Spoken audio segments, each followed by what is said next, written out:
Hey man, what are we doing in the woods again? I guess they're renovating the dorms or something? I thought they were demolishing them. I'm super fucking confused. Yeah, I have no fucking... Is that a space ball? I think it's one of their stunt doubles.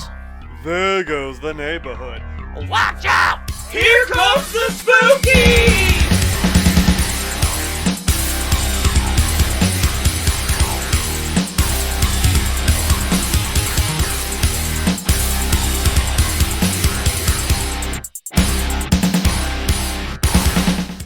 What's going on, chuds and chudettes? Here comes the Spookies back to you with episode 4. We want to take you to UCLA and talk about some door than super trippy. We're also going to hit you with a special list from Screen Rant about the second best horror movies ever made. So take a beer, tie your buddy to a chair, and make him listen to the second favorite podcast.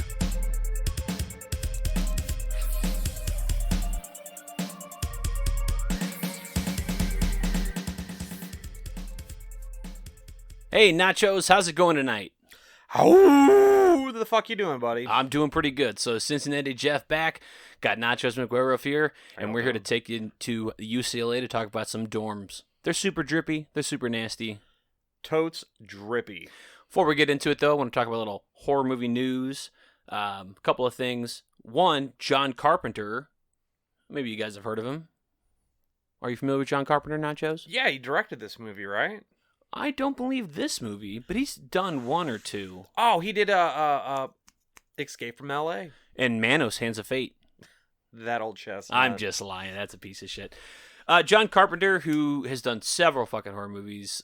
He was the writer and director for Halloween, writer and producer for Halloween Part 2, Escape from New York, Escape from L.A., among other things. Maybe In the Mouth of Madness, Prince of Darkness. Some things you probably have heard of. He is currently writing a new comic for DC Comics.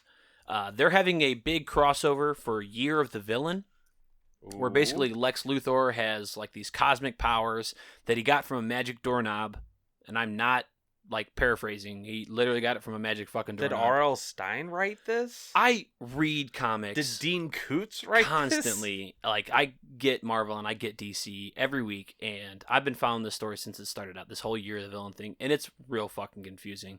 Basically, Lex Luthor finds a magic doorknob that has a special mark on it that gives him cosmic powers and lets him, like, kill himself, then come back as, like, a Brainiac type, like, super body, and he, like, is able to rewrite history with with like an unimaginable powers. It's really weird. Anyway, they do special segments for Year of the Villain where like villains get their own special comic and storyline. One of them was Sinestro, who is the main villain for Green Lantern and Hal Jordan.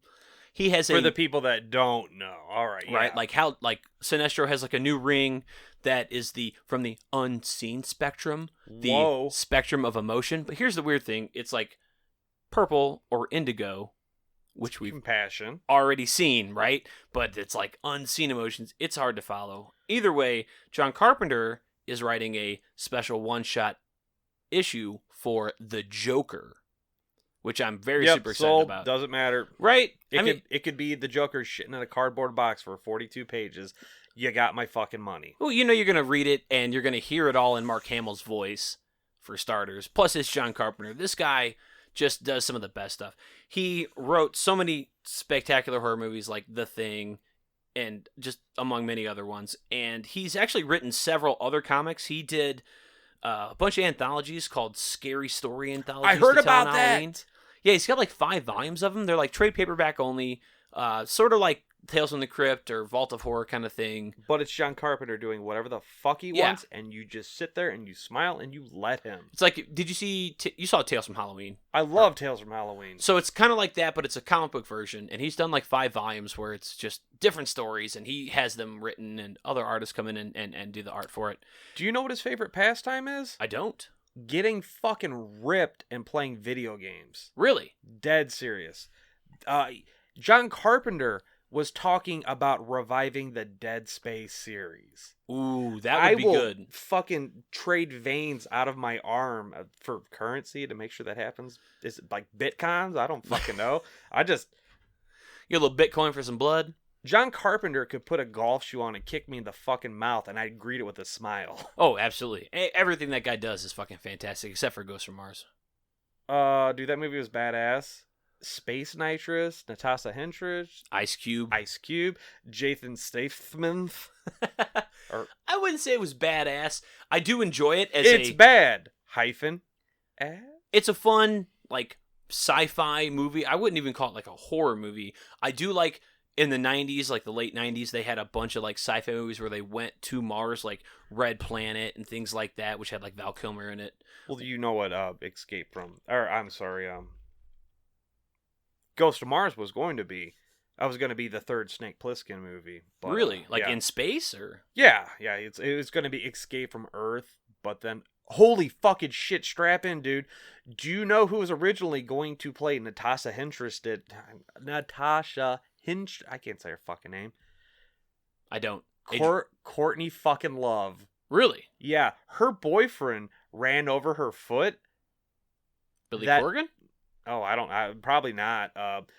Ran over her foot so she couldn't do it. So let's just so take my a moment. My knowledge of Courtney Love, she's only dated 3 people in her life: Billy Corgan, Kurt Cobain, and Who? heroin. Let's take a sip to admire this man who ran over her foot so she couldn't be in this fucking She's movie. also had a special relationship with whoever makes Remington shotguns. Oh. That comes from a place of love/hate because I'm a huge Kurt Cobain Jeff, Nirvana you blew fan. my mind. And Jeffy Combs. Jeffy Cincinnati. Super dark. Anyway, John Carpenter writing these comics.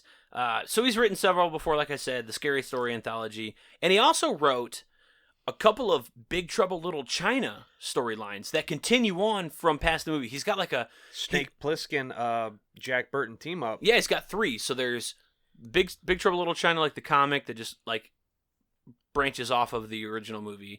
He's done There's lore to be told. A second one where it's like Jack Burton meets up with Snake Plissken, and they're both played by Kurt Russell. Does Captain Ron show up? Oh God, I wish that I would love that. And then his third one, which is kind of neat, he did a little bit later. It's like 2 years ago, where it's Old Man Jack, which basically plays off of the Marvel version of Old Man Logan. It's like the future. It's 2020, and we have Old Man Jack Burton and the Pork Chop Express, and we figure out what happens to Lopan, and basically he's fighting like another like old which Asian Lopan? wizard. Are we talking the little old man or the 7-foot wizard I just hit with my truck? Both. What? Okay. So he's like fighting like a new old Lopan, and so it's like Jack Burton, old Jack Burton kind of thing. So it's Old Man Jack, and he did this over. They're really really cool. They're very fun to read. John Carpenter is just a fantastic writer. I would love to see him do short stories or anthologies like Stephen King has done, like Skeleton Crew and like 4 to Midnight and stuff like that. Cincinnati Jeff, I gotta ask you a question. Are you a little upset that Jack Burton has never been a playable character in the Mortal Kombat franchise? I gotta say yes. Out of all the characters that we've gotten past, present, and future, especially with like Spawn coming and the Terminator, we've got supposedly Freddy, Ashley J. Williams. We've got Jason, which was really fun. We got Leatherface out of nowhere, which Xenomorphs. I mean, if you played Predators. Mortal Kombat X, you had Jason, the Xenomorphs, Predator. You had they brought back like it was like an extra skin for Jax, where you had Carl fucking Weathers, dude. Yeah, Carl Weathers playing his version of the character from Predator. They even had him like voice him, so it's really cool. Dylan, you son of a bitch. So they bring all that stuff back, and like I would love to see like a Jack Burton Pork Chop Express, or they've teased us with an Ashley J. Williams. Oh my god, Evil that's Dead. his fatality. He fucking runs over you with the Pork Chop Express. Kind of like Batman in Injustice. He doesn't actually do any moves, because if you look at Big Trouble in Little China, Jack Burton is not the hero of that movie. He fucking... No, it's Gracie Law. Give me a sec. He fucking unloads that Uzi, chunk of ceiling, drops on his head and knocks him the fuck out. Well, I mean, you've ever faced drywall? Yeah. It's so dry. What were we talking about? John Carpenter doing DC Comics. He's doing a Joker, which... shocker, you have one of the best directors of all time do one of the funnest supervillains of all time. It's supposed to be just basically Joker cut loose, going crazy, full murdering people. I've seen it before in a couple of different runs, but they try to rein it in as best they can. But obviously, when you got John Carpenter writing a single issue, you know it's going to get nuts for like you 36 give him pages. the keys to the fucking book, and you're like, you do whatever you want. Mm-hmm. Now, does this have any correlation with a Joaquin Phoenix Joker movie coming up? It doesn't. Salsa Von Mummy, thoughts on that? Salsa Von Mummy says no. It doesn't. You've got the whole Joaquin Phoenix Joker movie. It's like a different. No, I mean, like, what's your take on that movie? Oh, I haven't seen it obviously because it's not out yet, but Yeah. I don't think that I'm gonna be a fan. I will wait till it comes out on home video. Home video, is this fucking 1992? Is Alfred going to bring you the Coca-Cola commercial for the Batman VHS? In a world with too many Batmans, here comes a Joker movie you didn't want. All right, so I'll straight say it. I'm calling it right now. In the theater, somebody's going to dress up like Batman and bring people back from the dead. Seems a little out there, but I haven't seen it, so it could happen. What I'm just saying. I'm not excited for it. I'm not a fan of giving the Joker an origin. Don't, just like Deadpool, don't. Yeah, and they already stated like it's totally different from the Batman universe. I'm like, well, then it doesn't exist because the Joker only exists because of Batman and vice versa. There can't be one without the other. You don't just like eat peanut love butter sandwiches and without marriage. the jelly. Yeah, it just, I don't know. They're not selling it to me. They're selling it to the general public who seem to be excited about it. But me as a fan, we're literally sitting in a room with tens of thousands of comic books right now, and I can tell you right now, I'm not fucking excited about it. I'm looking at a Joker action figure, so Right?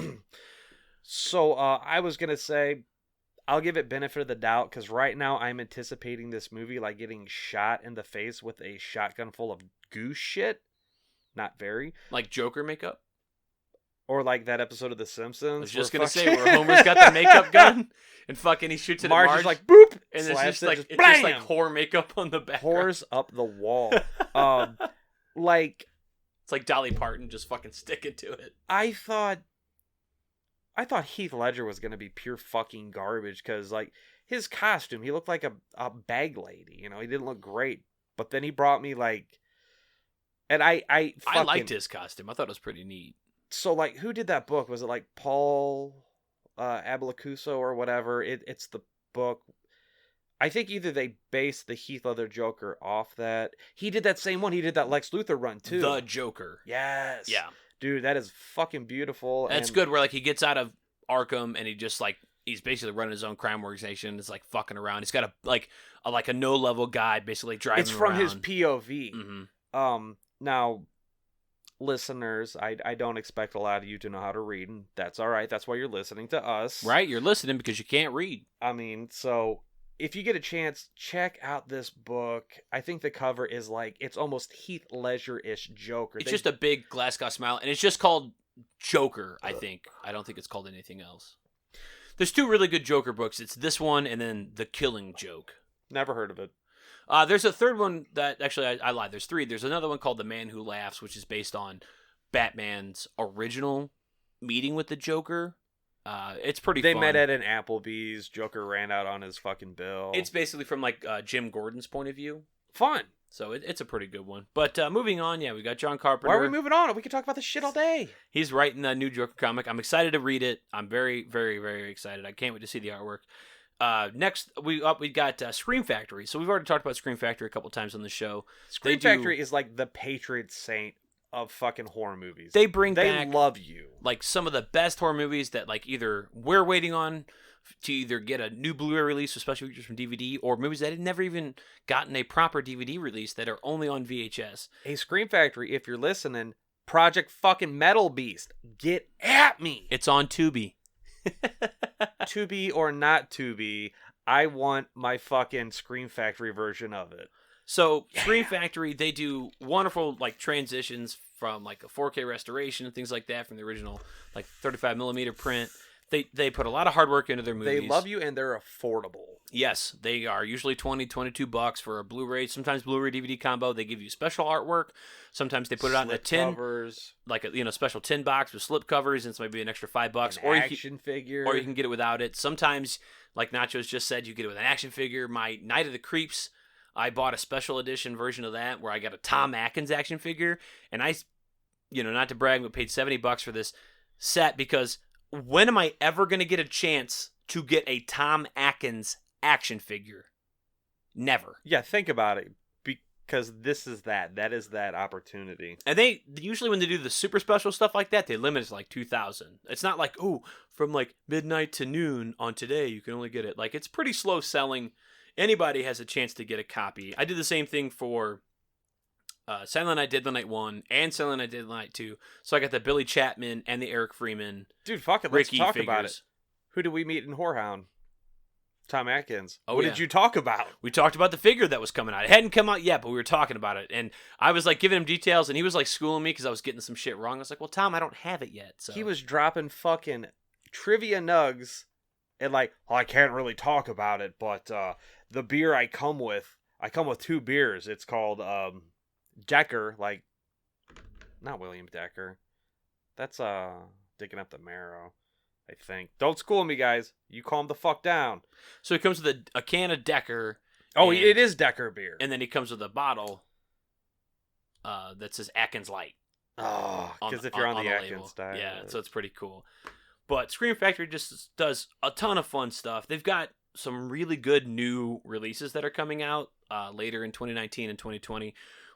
First up, we've got Road Games. This is a like little known slasher starring Jamie Lee Curtis. Maybe you've heard of her. What? And Stacy Keach.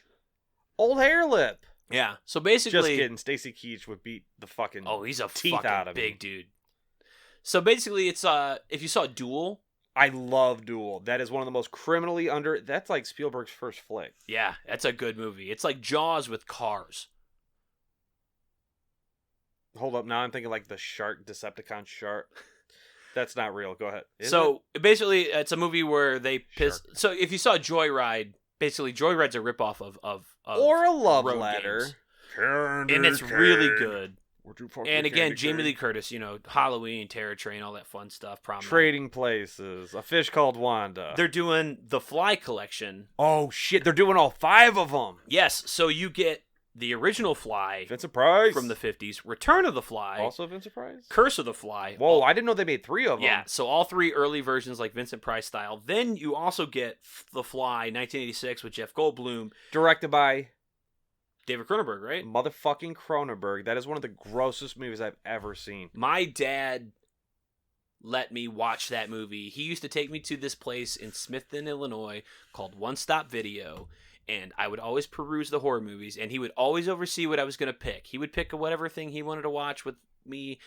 It'd be like Murder of Crows or like Highlander 3, and he'd make me look away during like the booby shots. But then he'd let me pick like a horror Only movie. in America. Sometimes he would suggest one if I couldn't figure out one. So like he had me like watch The Abyss, and then he was like, "We should watch The Fly," and I'm like, "Ah, that doesn't sound real good." He's like, "Trust me, you're It's gonna like it." Cincinnati Jeff, I need to psychologically ruin you as a human at this young age. And that is such a good, and it's so gross with the whole like. I don't want to give it away, but there's a big like. Oh, by the way, if you've never seen Cronenberg's The Fly from 1980, 6. I was gonna say 7, but yeah, you got me beat. You're fucking up. What are you? Unless you're like 10 years old listening to this, just go watch that movie.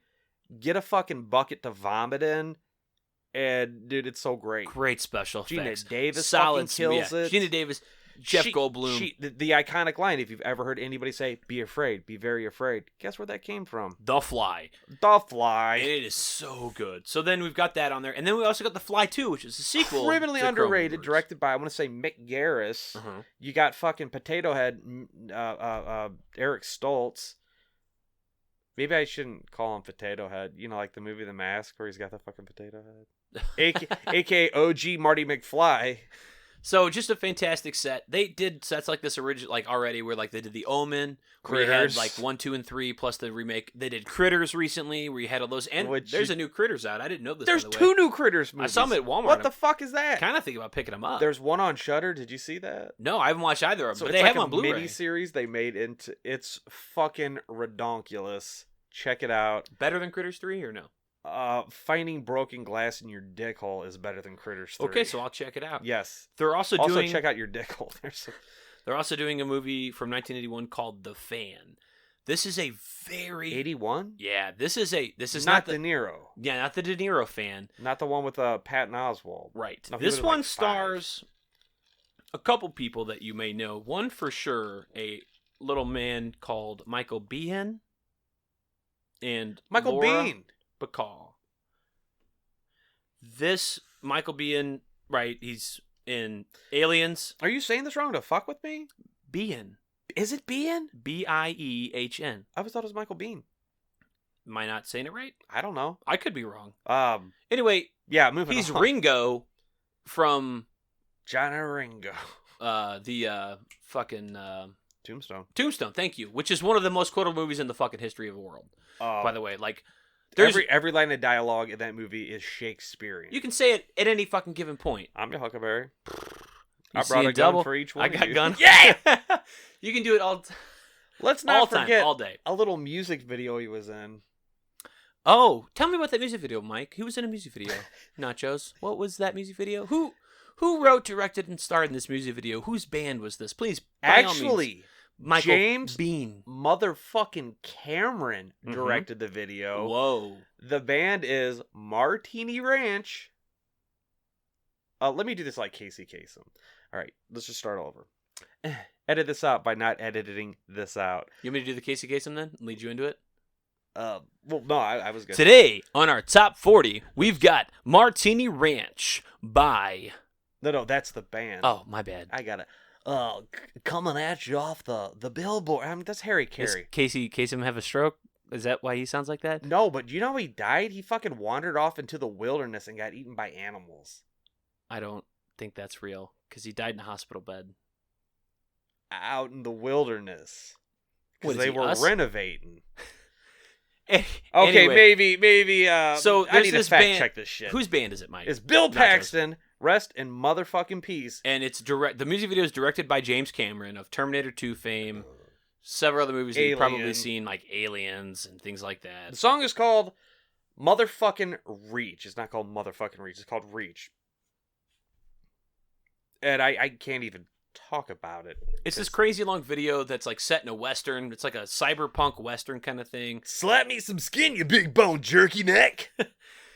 Nachos is such a big fan of this. When we were at Horror Hound in March, we were sitting at a panel with the Club Dread guys. You guys, yeah, Club Dread, if Who- you haven't seen it, they're the same Super Troopers dude, Beer Fest.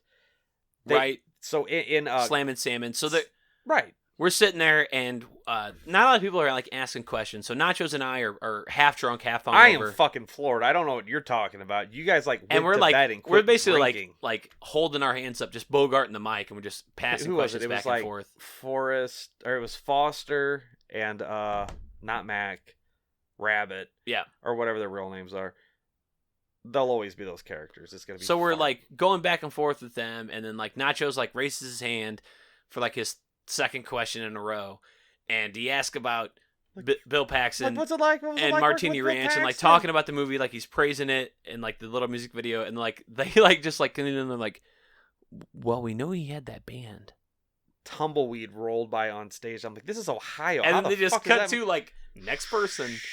It's the best thing in the world because all fucking weekend he's maybe watched this video probably 10 times each day. I've seen it a whole bunch even before that, and he just fucking wouldn't let it go. And then these guys just fucking shut him down. It was fantastic. Anyway, It's like that part in RoboCop, the video game, where the dude runs up and pulls your battery out. moving on. The Fan, super Oh, good. It's got some fantastic dialogue, Fantastic. dude. Some really good shit. So Michael Bean Behind. is the fan here. He's a crazy serial killer. He writes Lauren Bacall, who's an actress, this letter, and it's just one of the best things I've ever heard. She like is reading it like in her own voice.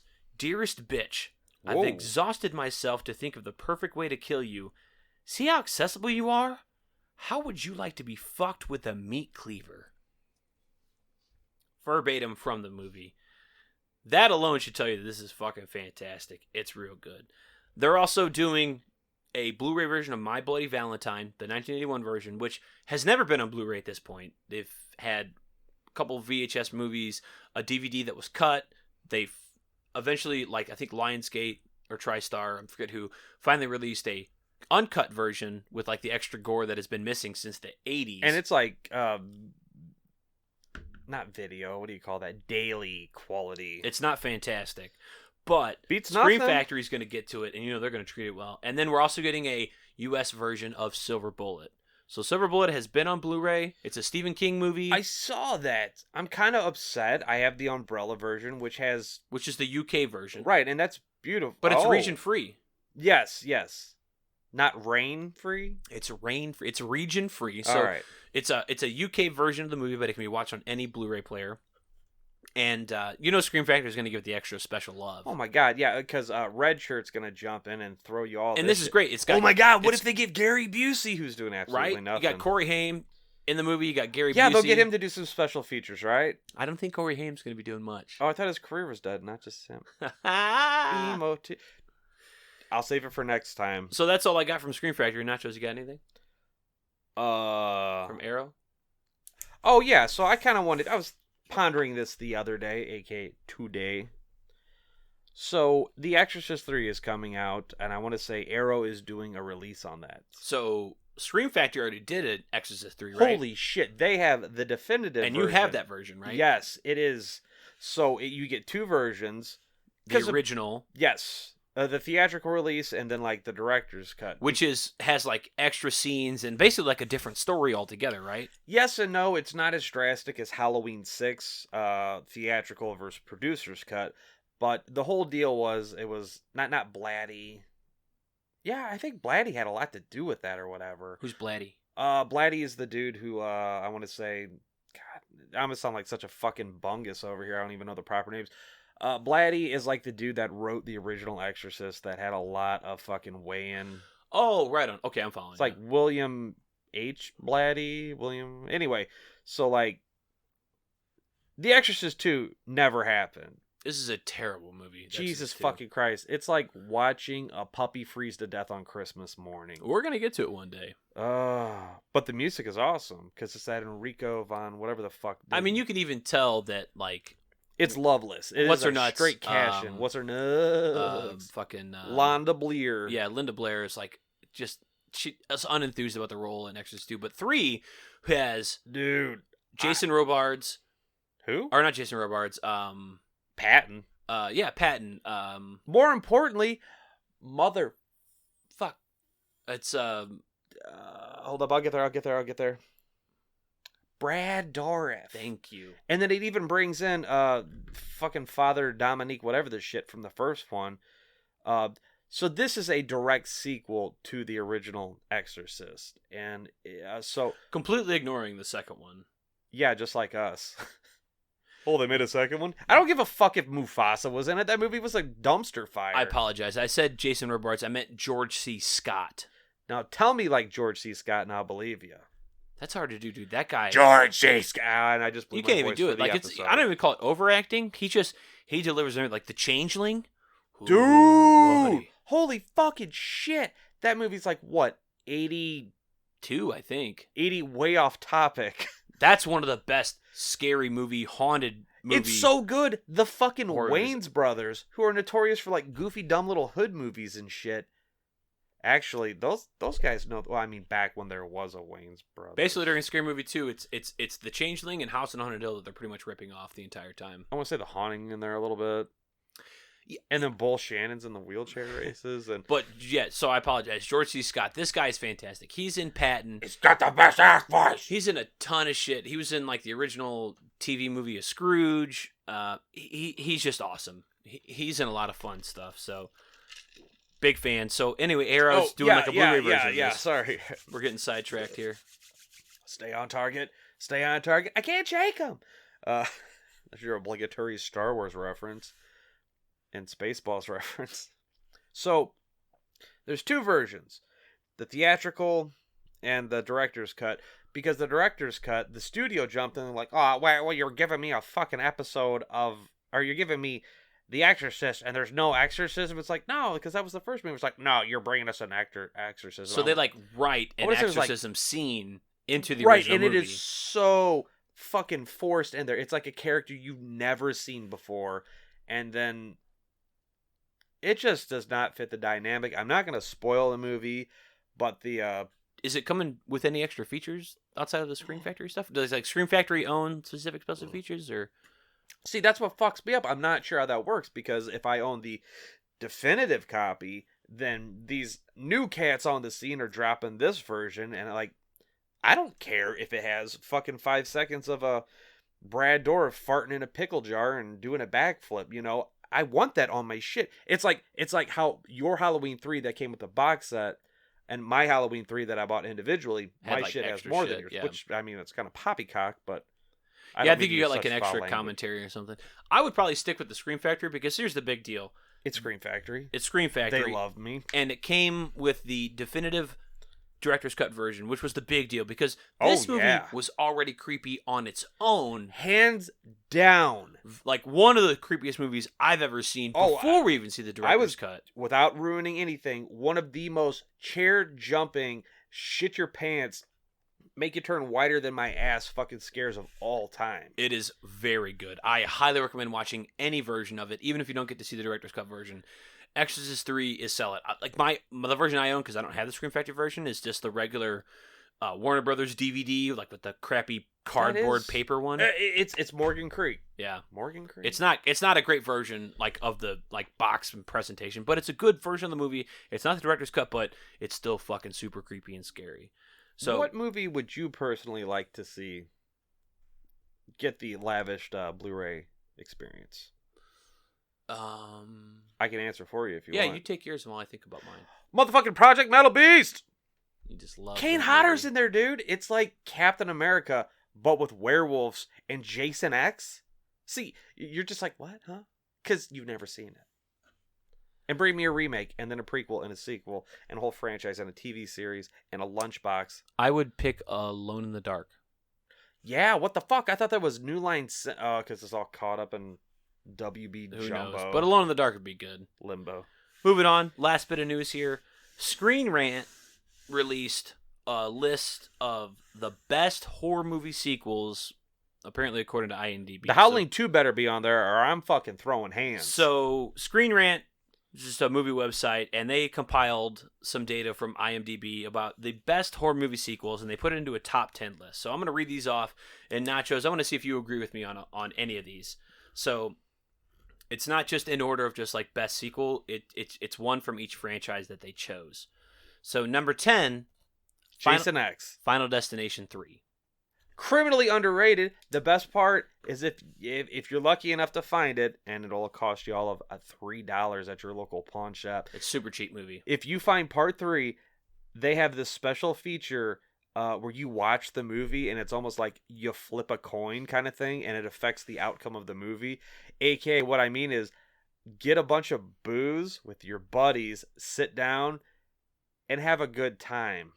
So you told me about this feature, so I actually had to check it out because I have a DVD copy, and it is on there. You have the blue one. Yeah, I thought it wasn't on there, but it is. It's just not like printed on the back. You know what? You probably have like the widescreen, and I have the full screen or whatever. So it's not like on the back, but it is part of the movie, so that was kind of cool. I would say Final Destination 5 because, spoiler alert, it's a prequel to the original. Yeah, if you didn't have time to check this movie out, you're fucking slacking. And I love 5 because they work super hard to not let you know that it's like a timed piece, because obviously part 1 is like set in like the late 90s, and part 5, which was filmed in the mid 2000s, is somehow probably about prequel, 5 years ago, right? and they make it a prequel to the original. I loved that, and I loved as they're getting on the plane, the guy has the vision of I'm in the fucking, corner like, getting off. yeah, like all those kids from the first one like dying on the plane. It was super cool.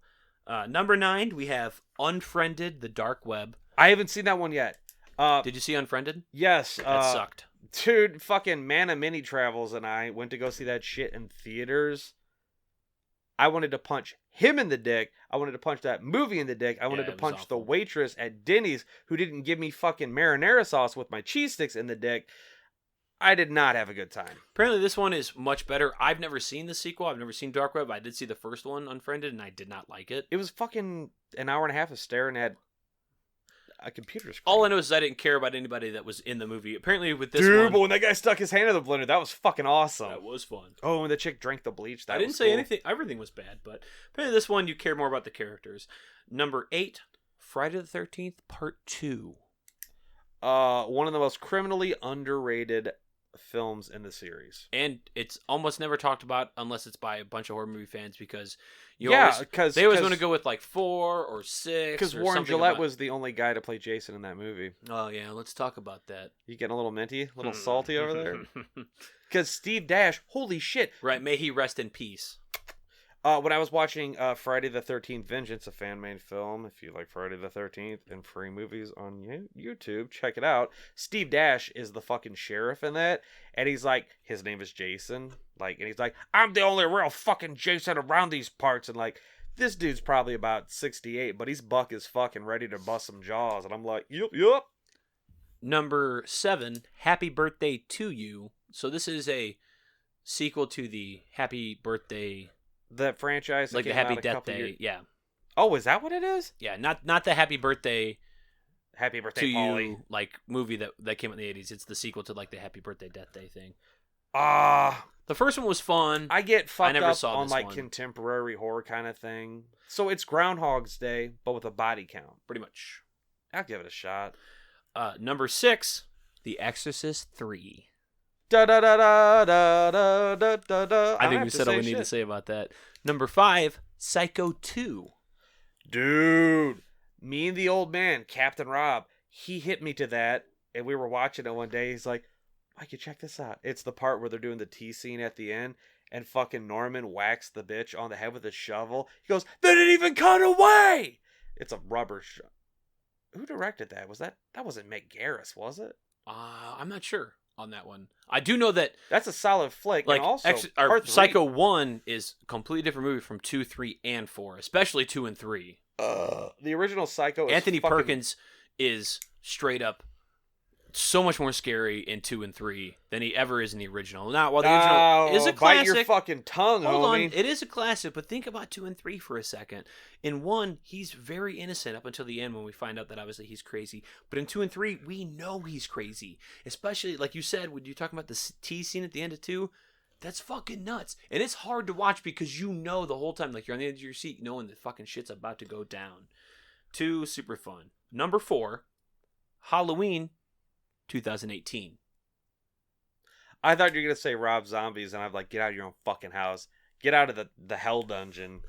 So instead of Halloween 2, they are saying that Halloween 2018 is the better sequel. Yeah, but no, but yeah. See, I legit had this conversation earlier today. If you, 5 years ago, it's a little prospector, I don't know. If you were to tell me that Danny McBride and his buddy, that the motherfuckers that wrote Pineapple Express were going to do a Halloween movie, I would tell you to suck a short dick off a long pier or whatever. You know, I would fucking throw a bowling ball at your face and say, get the fuck out of here. But after movies like anything Rob Zombie did, Halloween Resurrection, which is miserable but still fun. Trick or treat, motherfucker. It was alright. That movie's fucking great. My only gripe with that movie, for a movie that removes itself from the sequels and the franchise kind of thing, they sure do fucking reference them a lot. I think the only thing that could have made that movie better is Jamie Lee Curtis's old boobs. They don't explain how that bus crashes in the 2018.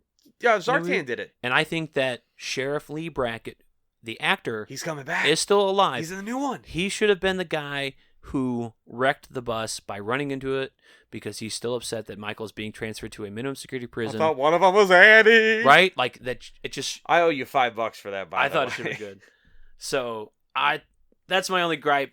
That movie's fucking. Can great. we talk about dude? No, because we'll lose ourselves for like 45 minutes in it. I swear to fuck, I'll keep it brief. The little black kid. That kid was they let him ad lib like the majority of his lines. He's the best. He's coming back in the sequel. And the fucking chick, the babysitter, 10 out of 10 smoking hot. Do you know who her boyfriend was? I don't care. Tim Robbins' fucking son. That's like Susan Sarandon and Tim Robbins' kid. I say that now. He was the stoner dipshit blowing up the pumpkins. Oh, really? Actually, I do care about that then. Yeah, no, I mean, it's FUN. You got me. Number 3, 28 Weeks Later. Yeah. Why don't we have a third one? It ended.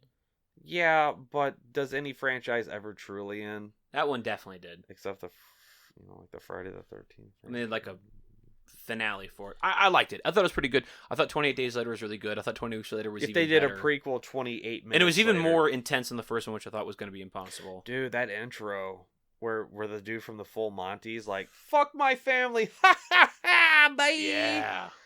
I mean, And you're supposed to feel for this guy the rest of the movie? Yeah, go fuck off. Number 2, The Conjuring 2. I saw the first one. I jumped out. The Like, Conjuring 2, I didn't think it was that great. The Conjuring 1 was good. It was a good spooky I thought it was movie. going to be stupid because I am just sick and tired of fucking ghost movies. If you're not, Right? Like, I've seen Amityville enough. Like, I don't need yeah, any more. of those. do I But need they to watch did another a one? good job. But I mean, that movie I felt Was like came up with like surprisingly good. We Are Still Here Oh, and House of beauty, the Devil. It was like beauty. all the same time. Fuck the But Innkeepers. I thought the original, the Or Innkeepers. fuck, comma, the Innkeepers. I thought that exclamation point. the original Conjuring was very good. After I'd seen it, I wasn't on board till I saw it. But the Conjuring 2, when I watched it, it wasn't that great. They very Lady much in set it up for Black. The Nun. Yeah, dude, I feel like they're shoehorning that shit Yeah, and way The Nun too hard. really sucked. Plus, they also were like again setting up Annabelle, which wasn't fantastic. All Well, right, there's so like 7 of them. our number 1 on the list, number 1 horror movie sequel, Evil Dead Part 2. Now, is it a sequel? I need to dramatically burp. And this is why I wanted to talk to you about this, because I agree with you. Well, we'll see. I don't feel that this is a sequel. This is clearly a remake of the original, because the first 35 minutes Now, Raimi or an even entire remake himself of the whole says movie. there's a jump off point. Like, you can watch blank to blank. And I mean, I get it. It's because somehow, even though he made that movie, he doesn't have his own right. It's very confusing. So basically what you get is Evil Dead, which has several friends visiting the cabin, and they all die. I'll give you $1 I if you think can it's name all of horrible. them right now. I'm not even going to do it, because I can't. And then we get a sequel, Evil Dead 2, which starts out as basically a rehash of the original, but we cut out all the friends. It's just Ash and his girlfriend, What's her name? Linda, and they make it to the cabin, and we get introduced to a bunch of new characters. Now, at this point, Is one of them named Bobby we could do like the first 30 minutes, which is pretty much a rehash of the original movie, but sans just the two of them, and then a ton of new characters. It's a totally different feel for the movie. The first one was very straight horror, very dark, very gothic, very bloody. The second one kind of a snooze fest? I'm not gonna lie. has all the same like I'm not shitting on storylines, Raimi. but even better special effects. Oh, they And crank it up to 11, It's homie. really funny. There's a lot of dark humor in it. But I will say, honestly, between the two, I prefer the original Evil Dead all day long. But here's the problem, is that Evil Dead 2 leads into Army of Darkness, which then leads into the Ash vs. the Evil Dead series, which was on Stars. Oh my god. But We I got like... fucked so bad on I that think show. the first Evil Dead was scarier. I really do. I think just for atmosphere purposes, it was the scarier of the two. But that's just me. How do you feel, Nachos? Well, as a child, okay, not as a child, but I don't know. I get dropped into these sequels, so like I cut my teeth, and I'll say this every time. The first official like horror movie I sat down, watched, and comprehended was Halloween 2. I think I was probably all of 8 years old. And that movie was, a lot of people disagree with me. Everything the original Halloween wasn't, up a couple notches. And for the longest time, I had this hate on for Halloween, like the first movie. I'm like, why does everybody think it's good? Because then I finally realized, a few years back, John Carpenter did not intend for that movie To be a franchise. to have any sequels. So that's the movie. And it is good. Loomis, I shot him 6 times, and then he fucking... It's still creepy, even without the gore and stuff that most modern, even 80s horror movies have. I mean, it was 1978, but like, that is a really scary movie for not having it. Right. It's because the ghost or shape The Shape. makes it so intense. You know what's awesome? The Michael music. Myers isn't even a really big dude. He's like all of 5'9", 5'10", the first couple ones anyway. Anyway. Go on, Evil Dead 2. Oh, Evil Dead 2. So it just takes everything the first movie had, ups the ante, ups the gore. It's ridiculous. And the first one, it just, I don't know, plays a little safe. You can...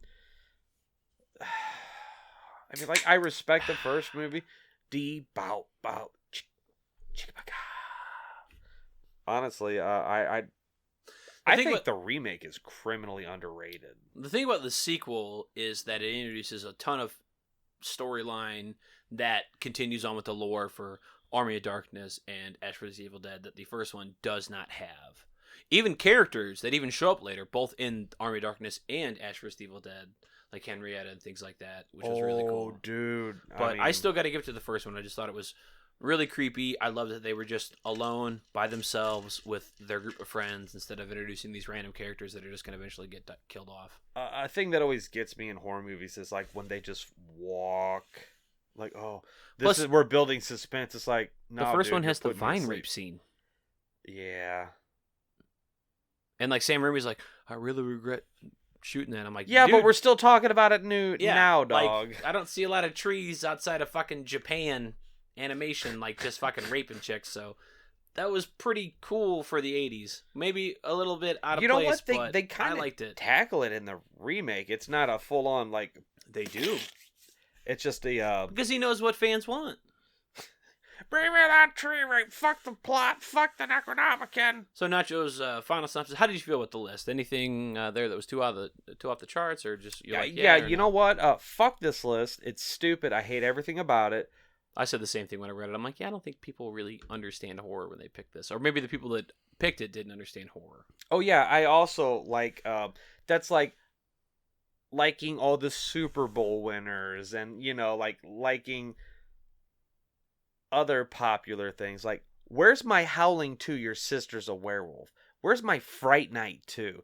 Where's my Jason Goes to Hell? Where's my fucking Freddy's Dead? Where's my Halloween 3? Where's my You're saying a lot of bad sequels. Not all, but a lot. Oh yeah. Where's my Indiana Jones and the Crystal Skulls? Where's my Batman? All right, I and just got to cut him Robin? off. He's just going to keep doing it. Before we get into the movie, though, and before we start talking about where we've seen it first, Where's my Pumpkinhead 3? want to give a big shout out to the guys at Horrible Horror. Oh my god. Definitely check out their most recent episode. They You know what? Go back. Check them all fucking Yeah, out. actually, listen. every one of Especially check out this one called Miners Massacre. them. Miners Massacre. There's two assholes on there that ruined the entire episode. No, sir. You're BSing me. Who was in that? It's some shitbungus named Salsa Von Mummy. Yep. And And, Mick Werewolf on Nachos. I think it's Swamp Thing. Von Stupid. Yeah. So check out Horrible Horror. Definitely check out episode 100. They have a two-parter. It's fantastic. They they do the Dream Child. Yes. Oh man, they got the whole fucking cast there. Episode 169 features Nachos McWerewolf. Don't listen to that episode; it's terrible. Episode 176, Nachos McWerewolf and myself, There you Salsa go. Von Mummy. That's better. And their newest episode 178 for the Zombie Holocaust, aka Dr. Butcher. In their stable, maybe we call you Salsa Von Mummy. They give us a shout out in the most recent episode, and I gotta say, hey Marshall, if you're listening, I am on board for our West Side Story Rumble. Let me know. Did we just sync up? So Nachos, where did you first see this movie? You piece of shit. You never saw it before I recommended it to No, you? man. Okay, I swear to fuck. I'll So keep this year or last year? What was it? like this year, a couple months ago. So, like, do you remember back when you had that apartment? Yeah. Okay, so do you remember that notebook I would carry around, and I had like a fucking 400 plus list of horror movies? Yeah, you had like Food for the Gods and stuff on Yes, there. it was in the Tricell bag that some shit cunt fucking stole, and didn't even have the guy. Like, if you wanted the bag, that's fine. Just take the notebook out. Anyway, so I lost like, honestly, I would probably be like level 10 by now, but I know. So we talked about it in the last episode for Slaughter High, where I had a similar list that I was compiling. I had seen this movie before that, but I carried a list that. So Nachos and I like bounce a lot of stuff off each other, where we assume we've seen a lot of we know we've seen a lot of mainstream horror stuff. We even talk about it all the time, but we come to stuff like this where maybe we hadn't seen it. out there to find So, the nitty gritty, the yeah, little so, diamonds in the rough kind of shit. Maybe Nachos has seen it and I haven't, or vice versa. So, or he's heard of it and blah blah blah. This one I had seen years ago in 1999, my freshman year of high school. I rented it on VHS from CNN Video, Oh, which was like down the road from my parents' house in Collinsville, Illinois, right by the ketchup bottle. So Collinsville, Illinois that's has the the world's first place I rented Halloween 4 from. is the world's largest ketchup bottle. Represent. And right down the road, there was this crappy video store that eventually closed down. Crappy. Well, crappy because it didn't last long, but I loved it. Plus, they let me rent R-rated movies even though I was like 14 and younger. But they would let me get whatever I wanted. My mom just didn't care. She basically like signed a piece of paper like it was the 70s. It was like, it's okay to sell my kid cigarettes. It was like, it's okay to give my kid horror movies. They had no qualms about it. So this was one that I rented from them and watched it on VHS. And maybe for you, there's some nostalgia factor rocking because over here at Camp Blood, I think you're a little bit jaded, but we'll get into it. I'm not taking a bullet for this fucking movie. Don't give it away too much. So this is a video nasty. This is on our Hello Nasty list. Hello, Nasty! So this is Hello Nasty number 3. Holy shit, we're there. So directed by Stephen Carpenter. I said it was his fucking nephew. It ain't related to John Carpenter. Pilgrim. And Jeffrey Obrow. You ready to meet our casualties? Let's do it. All right. So we've got Lori Lipinski, who plays Joanne Murray. No, she's actually Joanna, not Joni. Right. Like in Don't Go on the Lids Alone. This is her only acting credit. We've got Steven Sachs, who plays Craig. Fucking Craig. We hate Craig's, by the way. Shut up, Craig. So, Craig, if you're listening. Shut up. He But we love you. only did this movie in a bunch of TV shows. Again, this is a common thing here where there's not a lot of stuff. But we do have one big star. Who that big star? Oh, we're getting there. David Snow, he plays Brian. He's had a bunch of other small roles. And he was in Devil's Harvest, which is like 2009, I think, horror movie. That's called Scratching for a Paycheck. Right. Pamela Holland plays Patty. This is her only acting credit. Dennis Eli played Bobby Lee Tremble. He was in BLT! Right? He was in his Deadly Sunday, which was his only other movie. Woody Rawless. He wasn't in the follow-up, Banana Splits of Doom. Plays John Hermit. He was in a bunch of TV shows, and that's it. Daphne Zuniga. Yeah, good luck with that one. Zuniga? I'm sorry, who? Zuniga? I'm sorry, who? She plays Debbie. This was her first ever role in anything. She was later on in The Initiation. You will refer to me as Your Highness. She was later on in The Initiation. Yes, she was. Holy shit. She was in The Fly 2. Fuck, no way, dude. Did you do your homework or did I? No, you did my homework. You changed. She was in a bunch of TV shows. She was in Melrose Place. She was in One Tree Hill. And she also played Princess Vespa in the Spaceballs movie. And she voiced her in the animated TV show. Did you ever see that? Yeah. It's fucking tragic. Well, I mean, compared to the movie, what the fuck? I mean, it's better than Droids, the Star Wars cartoon. We also get Jake Jones, who plays Bill Edgar. He was in The Power. Robert Fredrickson, he plays Tim. He actually was Ethan in Pumpkinhead. Whoa. Yep. Wow. Okay. So the movie itself was released in 1983, which wasn't a real fantastic year for horror movies. Actually, it was pretty mundane for the most part. We had some kind of crazy ones. Videodrome. Yes, Psycho 2. Cronenberg. God, is that Mick Garris? I don't know. I'm gonna beat myself up about this. Sleepaway Camp, the original one. Hey Angela, why you so fucked up? Because I got a dick. Nightmares, which was an anthology movie that had Emilio Estevez in it. Curtains. Ugh. Oh, Dean Verner from Animal House screaming at that chick's tit. Microwave Massacre. Probably one of the best intros to a movie in general. Which you recommended to Horrible Horror, and they did a good episode on. I did? Yeah. No shit. Mountaintop Motel Massacre. Fuck that movie. I like that movie. It's a pretty fun one. That actually never got a release here. That is solely like a UK, Canada version. Like, dude, I think it was on Shudder. It is. You can get it on stream, but you can't get like a physical copy. Oh, I got you. Also, Cujo and Christine. I wanted to just say one thing about Cujo real quick. You ever seen the fucking like promotion or behind the scenes picture? It's Dee Wallace, and then it's like the kid, and then it's the guy in the fucking Cujo suit, and they're all like doing the Rocket leg out kind of thing. What do you mean suit? That's a giant dog. Yeah, in some scenes, and then sometimes it's a dude in a Saint Bernard suit. Well, good special effects because I never spotted it. Right? It is fucking ridiculous. Moving on. So, how to watch this movie? You can get it on VHS. There's a 2003 DVD under the title Pranks, and this is a common thing with this movie where there's like several titles this movie was released under, but 2003 DVD titled Pranks. Then Synapse Films released it on a Blu-ray DVD combo with a ton of special features. They're kind of like the Scream Factory of horror movies of New York, but here's the crazy thing about Synapse. They have some very interesting horror movies, and they actually have some good ones. They've got the whole Frank Henenlotter catalog, the Basket Case Yep. trilogy, Intruder, Street Trash. I fucking love Street Stuff Trash. like When that. are we gonna do that? And they do like a ton of special features. But like when you buy the movies, they also have like a catalog inside that has their horror movies, and then it's maybe like 2 pages, and then the other 6 pages out of the 8-page book, hardcore porn. it's just ton of fucking porn, and it's like completely advertised. It's full of fucking porn, nothing but fucking porn. It's like, guys, I didn't. This isn't a porn DVD. I bought Dorm That Drip Blood. Like I'm not looking at the 40 Not the DVD case that drip cum. Yeah, You know, I'm not looking at the guys. 42nd Street Horrors Volume 7. Like I just want to watch the horror movie and move on. Like I don't need this. It's like George Costanza came and just throwing smut rags around like they're fucking frisbees. And it is in every release that they have. I have Intruder on Blu-ray from them. Then they have Anal Intruder. Same shit.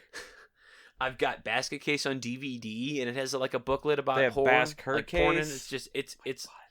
I love their movies. Like I love their horror movies, and they put a ton of effort into them. We've met them at horror cons and stuff like that.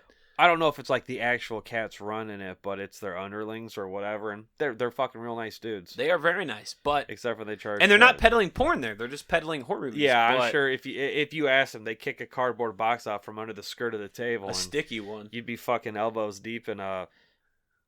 Oh, not Amelia. What the fuck is it? Blank goes to. I can't think of the fucking name. All right, Nachos, you ready to horse around with Maniacs? Let's horse around with these fucking maniacs. So our film opens up in a field of all places with someone like off in the distance, casually strolling towards the road, as we get a shot of a bunch of kids drinking in the back of a truck as they pass by a sign for Dayton Hall, which is labeled as a condemned building. Are they chanting toga? Toga, toga. Because I'm pretty sure that's what I heard. Yeah, it's Rejects from Animal House. Yes. Later, we cut deep into the night as some dude, and we never get his name. Just fucking tear ass. He is fucking running around the halls inside what we assume is Dayton Hall, clearly fearing for his fucking life as he hides from somebody. And this is a weird scene because he's like inside, he moves maybe 30 feet, then he's somehow outside. I don't know. Yeah, they were going to condemn the building. He is hiding in these bushes. He's then grabbed from behind, strangled, and then the killer puts his foot on his hand and splits it with a machete. Cuts in between his ring finger and his middle finger. Death number 1. Really? Despite the fact this guy gets choked and his hand cut somehow, this equals a death. Like, not even an off-screen death. And you have to presume that he's dead. Lame! We are then hit with the title card, and depending on which version of the movie you're watching, What did you get? You let me borrow your fucking DVD. so I got Death Dorm. So that's what I got. So on the Synapse version of the movie, you get the 88-minute uncut version of the movie that's titled Death Dorm. But the movie was also called Pranks, How the fuck is this movie called Pranks? What pranks are in this movie? and it's also called The Dorm That Drew Blood. I think The Dorm That Drew Blood is the better That's appropriate. of the titles, but we'll get into that later. So So depending on which version you watch the movie, you get a different title card. thematically, that fits with our last film. Because there's motherfucking pranks. Well, in that movie, this movie should be called Pranks. Haha, we made you waste an hour and a half of your life. Haha, I got That you. ain't true. This is actually pretty good, but we'll get into it. Is it? After the opening credits, several kids are at a Christmas party where Tim and Joanne are having a conversation about their 40-something-year-olds. Oh no, they are clearly in college. What, As they are community having a college? Because they made bad choices? Conversation about their relationship and the future of that. Tim's getting ready to go out of town on a ski trip over the Christmas break holiday, and Joanne is managing a group of students who are staying behind to prepare the Morgan Meadows Hall for renovation, and next door the Dayton Hall for demolition for some new apartments on campus. Do you know why she stuck around to renovate the dorms? Why? Because they were dripping with blood. That's a joke. You and your badge. Must be the beer. The next morning, Joanne is working in the office when we meet Brian, who is this big ass lanky fucking tall guy, long hair. He looks like Chris Novoselic from Nirvana, the bass player from Nirvana. Like, he literally looks like that. Every time I see him, I'm like, motherfucking bass player in Nirvana. Like, you're ripping off his look. You skipped a part. I have it right here. With Jack? Yeah. A.K.A. Jim Belushi. Oh, I mean, that doesn't really... It's because motherfucker looks like Jim Belushi. Anyway, whatever. He comes in later. I missed the part where Tim and Joanne are talking to Jack, who has... They're at this part, and then run into two other not-important characters. Moving on. Thank you. That's why I didn't bring them up, because they're this not important. This is the drunk episode, if you guys couldn't figure it out. Yeah. Cut me off again. I'll cut your dick. What, am I, a bartender?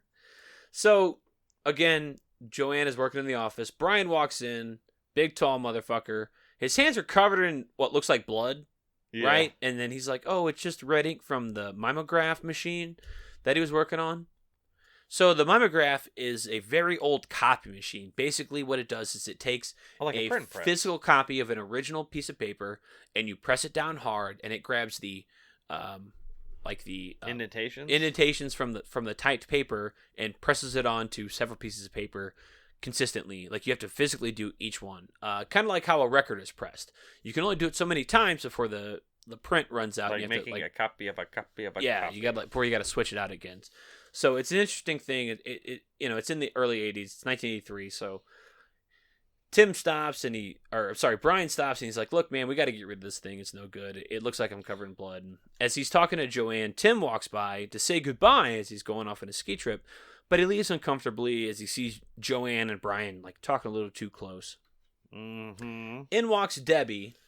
She comes in to let Joanne know that she is leaving earlier than expected, but can still help out till her parents arrive. And Joanne hands out the assignments to everyone. This is also where you meet Patty and Craig, who are also part of the group. Now, Debbie is Princess Vespa from Spaceballs. Trust me, a lot of my jokes are based off that. And we will reference her as such for the rest of the review. Oh, for real. Joanne then meets Tim outside. Which one's Tim? That was her boyfriend. Yeah. And says goodbye to him and Jack as they're going on their ski trip. You're right. And he makes jokes about Jack and like how he's, hey, while you're gone, I'm just going to keep kissing Jack because I'm, going to miss somebody. Right. Aww. Meanwhile, Craig and Brian are working to refinish these cafeteria tables so that the school can resell them. 75 of them. Yeah, that's like to make a little bit extra money. And Debbie is down in the basement, and we get a small jump scare from her as like a barrel lid like falls over near her. I guess I missed all of this. Next, we see Joanne and Brian at night getting close in the break room, talking about how they used to date, and that Brian stayed behind for this project in hopes that maybe they could rekindle their relationship before they get a little too close and they share a kiss together. Now, behind them, this is going on, like they're being stalked by an unknown person. Oh, that killer POV. So, like, Joanne is, like, saying goodbye to her boyfriend, Tim, who she later states that she's been dating for 2 years, but also somehow dated Brian for a while, and is getting close, and they start making out. Like, it's no big deal. Labels disable. I mean, I gotta say, maybe show a little bit of faith to my man Tim here. That's kind of loyalty. Shitty. So later that night, Debbie stops by Joanne's room and lets her know that she's heading downstairs to wait for her parents as are going to arrive earlier than expected. And before she leaves, Joanne tells Debbie that she needs the inventory list that she was fucking working on from the storage room. And Debbie's like, I'll go downstairs and grab it before I leave. It's no big deal. So Debbie heads down and is searching for the list as the stalker is kind of making his way or her way back to Debbie. And here's the fucking crazy thing about Debbie being in this room. She just keeps picking up all these pieces of paper that she She said she knew exactly where it Right, fucking yeah. was. She's just like, oh, is this it? Picks a piece of paper, sets it back down. Here's another piece of pile of paper, sets it back down. She just goes fucking nuts. All right, I gotta jump in real quick. Debbie says to Joanne, or it says goodbye to Joanne, and Joanne tells Debbie to have a Merry Christmas. That's funny. I thought she was Jewish. Oh. Pew, pew, pew. Funny, she doesn't look Jewish. No, but for real, she's fumble fucking around in this. I know exactly where it is. In this fucking. Oh, that was a crack of satisfaction right there, homie. She's just digging through this paperwork and just. It's not even paperwork. It's like stacks of papers, like precariously, like stacked around this like crazy room. It's like, here's someone an old freezer. Here's someone a bag of razors. Like, it's just all over this fucking room You for know no what? reason. It's insane and asinine that this isn't any sort of like organization at all. Debbie is looking around for the blueprints of Spaceball 1, and King Roland rolls up and honks the fucking horn. So that's where we get the stalker who is coming up slowly into the room where Debbie is, and she can't find this fucking piece of paper that She just fucking put there! she claims to know. And when you see the scene, you're like, I don't get why she's fucking like, one, why she can't find it. Two, why there's so many stacks of paper, but whatever. Yeah, filing cabinets? Fuck off. As the stalker's making its way to Debbie, we get him. He's like, they're scared off because Debbie's parents arrive on the scene and they start honking the horn as like to signal Debbie that she's there. All right, so like her and her dad, and they have an exchange, and Oh no, I'm not there yet. oh, we're not. As Debbie's parents park the car, Yes, Debbie's mom starts to get real impatient. Yancy. Like she's acting like she's waited for an hour and a half when it's been literally 10 She looks seconds. a little like drugged up. So Debbie's dad says he's gonna go look for her. And he's walking up a flight of stairs and he meets somebody with a spiked baseball bat. I was gonna say, when that dad is walking up the steps, did you get the vibe like dad has hit mom at the dinner table a couple times before kind of vibe? No, it's definitely mom hit dad. For reals? All right, and I am getting Well, who left the car? out. Oof, oof, oof. Okay, I am getting winded watching this man walk upstairs. Death number 2. Better up. The killer. So the killer attacks Debbie's dad, beats him in the head with a spiked baseball bat until he is dead. And you get several There were cracks spikes on in the head. there? Oh, it's like a prison bat. It's got nails like beat into it. It's a spiked baseball bat. Well, I was shit. All right, well. So the killer then sneaks down the stairs and casually unlocks. Casually nothing. This bitch is doped out or something. That's what I'm saying. It's casual because he like unlocks the back door of the car like she's looped out on that lithium or Debbie's mom is something. in, and she's still waiting in there. And she's like looking out the passenger window, like listening to the radio. And he like unlocks the back seat door and like crawls in. And all the while, Debbie's mom's just That like, car listening to must the have radio. amazing shocks or something. And 'cause- she's just fucking staring blankly out the window, completely unaware. Debbie then makes her way down the stairs. Whoa, hold up. And finds her dad dead. Yes. And she fucking begins to scream and fucking run for the car. And we cut to the killer in the back seat of the car start to strangle Debbie's mom with this fucking like garrote wire, like just fucking like hardcore. And like we get like blood coming down out of her turtleneck and shit. Yeah, like it don't that. add up. It don't make sense. Death number 3. You best protect that neck. So Debbie then finally makes her way to the car. She finds her mother dead in the car, and she passes out. Like she opens the door to the passenger seat, her mom's dead body flops out, and she just passes out from fucking shock. The killer then pulls Debbie's body underneath the car, That's dastardly. places her head right behind one of the tires before getting in the front seat, starting the car, and then just backing over Debbie's fucking face. Death number 4. Keep rolling, rolling, rolling, rolling. Cause you loving this shit right That here. was really cool. I mean, so obviously like the spike back and then like the garrote wire, like the fucking strangle scene. There was nothing great about that. It was okay, But that scene, like, you don't normally get that in a horror movie where the killer works hard to place the body into a death scenario. He's either already done the death or he's already laid the trap that causes the death. But in this case, he just finds himself in the rare opportunity where she passes out, so he just takes advantage of that. Why not Zoidberg? And I gotta be honest, like, think about all the scenes you've ever seen in a horror movie where, like, somebody gets stabbed or shocked or shot. How often do you see somebody get just backed over a car casually? You see them get run over Jason with Goes to aggression. Hell. With aggression. Oh, yeah, just a casual, like, just rolling. Just, like, setting it up rolling. and, like, backing over that fucking person. That is fucking gnarly. So you know what that killer did right there? Just wiped out a Christmas card you were going to get. He loads up everybody in the fucking... I hope Debbie didn't have any brothers, because he's paying a lot of postage to get this card out. And then the killer just, like, tucks everybody in the fucking car and rolls out. Taking a family vacation. Yeah, he does. He picks up the dad from the stairs, throws him in the trunk, puts the mom in the trunk, throws Debbie in the back seat, and he fucking rolls out with the car, and that's all you see of them ever again. There goes the Vespas. Hope you had a good time. Bye. That's the last we see of them. So now it's the next day. Joanne, Patty, Brian, and Craig are making breakfast. Patty goes to get more napkins. By the dumpster? Yeah. What the fuck is that? Some sort of dude? supply room that's like outside of the kitchen and then back into, I don't even know. It's quite peculiar. And she's frightened when she sees somebody rummaging through the fucking dumpsters. And this guy... Well, Cincinnati, that's John Hammett. Say it real fast. It sounds like John Hermit. Who's he look like? Looks like Art Garfunkel. Fucking A, it does. Or as I like to call him, Fart Gunkle. Oh, don't worry, kids. If you laughed at that, we got Rosemary and thyme. So fucking Patty runs back into the cafeteria to tell Joanne that she saw some fucking creepy dude out right outside. And as Joanne tells him that, hey, they're fucking the only kids that are supposed to be on the fucking block right now.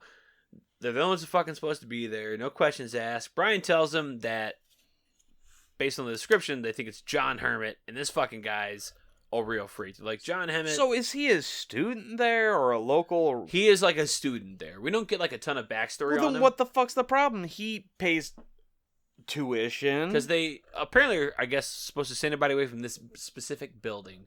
It's not that the campus... What if he ain't got no family? Well, that's his fault. They're renovating and then demolishing. Get your ass out. Read your letters. Get your mail. Shine box. But according to Brian, it's John Hammett, and he's a real freak.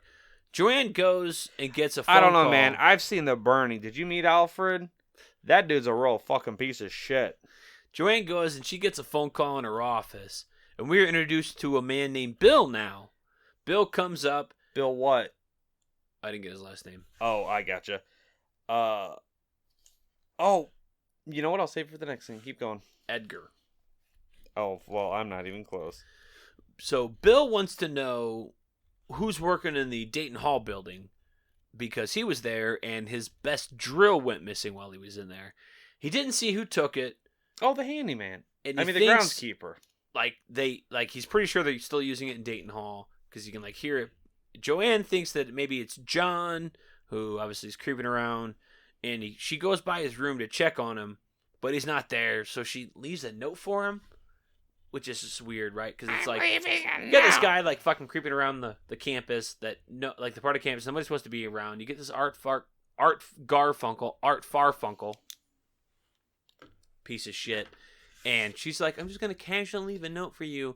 Call me when you get in. Blah blah. I mean, blah. technically, that dude didn't do anything wrong. He was just fucking around out by the dumpster. Well, they're not supposed to be there. I don't know. It's the rules, I guess. But anyway, Bill's freaking about this drill. And that's my fucking favorite drill. Joanne thinks that obviously she knows who took it. Shark Garf Bunkle. Joanne heads off campus now to meet somebody named Bobby Lee, who is buying Bobby Lee Trimble, aka BL motherfucking T. BLT.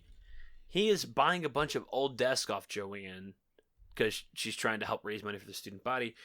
And Bobby's a creepy dude, by the way. Like, personal space, you don't get it. You're in the Bobby zone. She's like filling out some paperwork, and he's writing her a He's check. just like smelling her hair. Right, like just fucking up on her. Like if she backs up like a centimeter, she's gonna feel his dick through those whitey tighties. Right. That's gonna be some lumber pressing against your leg. Yeah, it is uncomfortable. Poppy's a creep. Cut to the rooftops of the campus, and we get a nice POV shot of somebody stalking around. We see an old mattress up there, like That's the fucking mattress. yeah, it's like some sort of fucking college fuck pad. It's real weird. It's like it's a gravel rooftop on clearly a college campus building, and there's an odd like footpath that leads itself to this big massive like It's a walkway. shape to deck walkway thing, and there's this like old ripped up stained mattress, and then they move away from this like fuck pad down a flight of stairs that has been put there purposely onto like a further deck, and like again, this isn't like a hangout pad. I don't know if this is like some sort of maintenance path that they've made for him, but I don't Maybe get it was why like there the dumpster's full, so let's just throw it on the roof. I just don't get why there's like this fucking mattress up there. It's real fucking weird, super fucking odd to me. But hey, what the hell do I know? I didn't go to college more than a day. So now it's night, and Bill is working alone in the Dayton Hall while he's being stalked by the killer right behind him. So then we cut to the 4 kids, and they're having dinner and they're hanging out together. Bobby and Joanne start to talk about their relationships again as we see somebody creeping out outside the building while the 4 of them continue to hang out and play pool. Patty goes to grab some beer, and she's scared by John fucking Art Creep-a-booing Garfunkel, through the window. right? Just looking at her. He's fucking watching him outside the window, Bart Garfield. just freaking out. And Brian's like, Just like Cropsy. Brian's like, hey, I'm gonna go look for fucking John, Craig. You and the girl stay inside. Brian goes out to look for him, can't find him. He happens to run into Craig, but they cannot find John anywhere, so they all decide to go looking for John together with the girls. Brian and Joanne go into one building, while Craig and Patty go into another, and eventually everybody splits up on their own during the search. Hey, Scooby-Doo. What's up? We good? So then Joanne runs into Bill, who rescues her from a stuck elevator, and then she meets up with Brian, Patty, and Craig. So when they've all split up, Joanne like gets in this elevator. She tries to use it. It's like in one of the older buildings that they're going to renovate and tear down, and she gets stuck. So by the time she makes it down, she runs into all her friends. We cut to Bobby Lee at his house, who's lying in bed in his tidy whities, smoking a cigarette next to some lady who we later learn is named Alice. And he like gets up and he makes a phone call to Joanne about meeting up for some drinks tonight, which we kind of feel like is pretty late in the night. And he even references like, I know it's pretty late, but hey, maybe we should meet up. And it's like, dude, like you're clearly in your 40s and we're clearly in our 20s. It seems really weird that you're into it. So Alice is not pleased that he's making this phone call so late and suspects that he's fucking like... Oh my god, dude. BLT, calm the fuck down with this shit. Like he's up to something as he claims he's Well, just going he to take just a took drive. this chick to fucking Plowtown, and then he gets up automatically in the fucking middle of the night to, I gotta make a phone Hey. call. Is it a business call? No, you're gonna be fucking some other bitch. BLT's got stamina, homie. Dude, and here's the best part. She's like, why don't you stick around, homie? Whips the tit out. She has 2-toned torpedo tits. 40 minutes, 7 Tan lines. seconds into the movie, boobies. Hooray for boobies. Hold up, where the fuck is it? I lost my line. Here it is. So back at the school, Bill is now headed to wash up in like a bathroom, and he sets like a little pocket radio on top of like a little hand dryer, and he turns on the news to listen to it while he's washing up. And while he's getting all cleaned up, we see the killer plug in the cord to the drill that Bill's been missing, I love how it does the like play-by-play, like the follow it all the way down. and the killer picks it up. He It's sneaks just- behind Bill, Chased drill. and the killer grabs Bill as he's fucking like washing his face, and he holds him down from the back of his fucking neck, and he just fucking slowly puts the drill into the back of Bill's head, turning it on, and he fucking kills him. And it is super fucking slow. It's real gruesome looking. I really like this kill. I thought it was pretty fucking fun. It goes on for a little bit after he fucking finishes like plummeting through his fucking skull, and like tosses him to the side. Death 5. Drill Bill Volume. Ew. The killer jams the drill in the back of Bill's head violently. When the killer pulls out the drill, chunks of meat can be seen spinning on the drill bit. He even takes the drill and like smashes it into Bill's like little radio. Your radio. Did you see like on the head of the drill bit? It's like you can still see like parts of the skull and hair like little lumps. stuck to the fucking drill bit as he's smashing it to pieces. Did you see on the background wall? There's a telephone number that reads Nancy, and this is a real number, and we're gonna call it right now. No, I mean, it says Marty Ransom fucks. So, cut to next day, Craig and Brian are dropping off trash at like a compost pile when they finally run into John Hemmett at this point. AKA Ark Uncle Drunkle. And they confront him. So, they like chase him down. Craig gets a little too tough with him, and he's like fucking like grabbing on his fucking shirt, telling him he's a fucking weirdo, and like they need to get the fuck out of there. Did you notice how fucking fast Craig talks? It's like the Micro Machine, man. Like, calm down, homie. He's getting real into this fucking scene. Like, he's really wanting to fucking let John know he's a piece of shit and he's gonna fucking hurt him if he doesn't knock the shit off. Brian has to come between the two and tell him to kind of lay off. Yeah, like, dial it down, homie. Craig's like, this guy has it coming. Brian's like, chill out. You scared him. He's good. Knock it off. John gets the point. At the same time, Patty and Joanne are checking the mail when Patty tells Joanne that she has a crush on Brian, and they have like this whole preteen sex conversation, even though they're fucking She wants college Brian kids. to get up in that gut locker. Right? But also, don't tell Brian. During dinner now, it's fast forward to the night. Later that evening, Craig is setting the table, and he notices, as he's going to get like new plates and napkins, that some food is now fucking missing from the table. that loaf of bread. He tells Joanne about it, like, hey, fucking some shit's missing, and he runs off because he's like fucking telling Joanne, like, it's fucking John, and I'm gonna fucking beat his ass and fucking tell him what's going on. That dude straight up has a bitch fit. Yeah, he's like, John's responsible, even though he doesn't see who fucking steals the food. It's just like Glazer with Alfred. He's fucking weird, man. He's just a weirdo. Joanne, on the other means, like, I'm gonna go get Brian and let him know what's going on. So while everyone's away, the killer then shows up to the dinner table. With that spike bat all over again. That fucking prison bat with nails in it. And it's such a weird scene. He just beats the shit out of the table.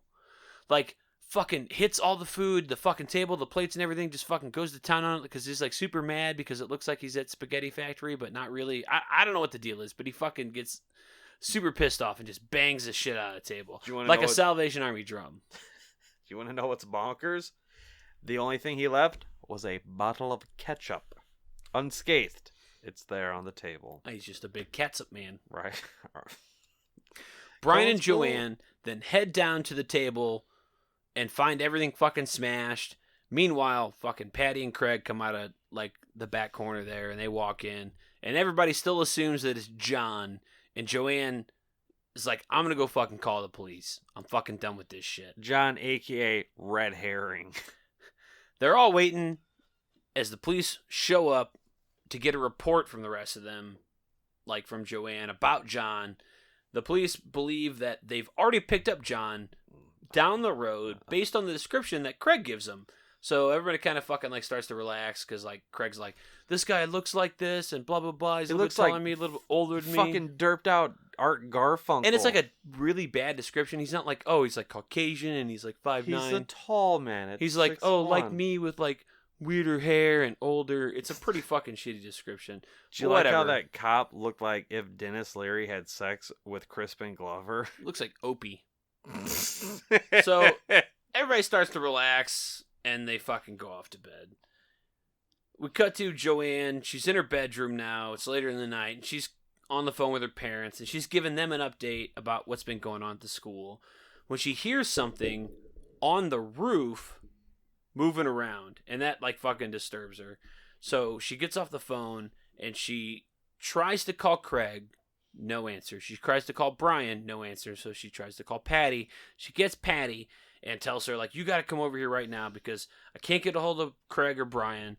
Patty shows up in her fucking PJs, and Joanne's, like, fucking putting on, like, ski boots and fucking jeans and shit. And Patty's like, you should fucking call the police. And Joanne's like, I'll call him again, I guess. And she goes to do it, and she discovers the fucking... Dun, dun, dun! The phones are dead. You know what happens next? Everyone dies. No. Oh, Brian's pool game is cut short because of the power outage. Brian is playing pool, and the power goes out. As he goes to check on what's going on, because the fucking power's out. Dude. And he's walking through the quad or whatever. And yes, thank you. I was explaining how any of this made sense. Like, he's in a different building, and they're screaming at him. I don't know. So they spot him outside, and, like, Joanne and Patty are, like, on the balcony of Joanne's room. And they spot Brian, like, walking through, like, the quad or whatever. And they tell him, like, hey, fucking come up here. So Brian heads that way, but he meets the killer in the stairwell, and the fucking killer blinds Brian with, like, a flashlight. Blinded by the light. And he just starts fucking hacking it to death with a fucking machete. Yikes.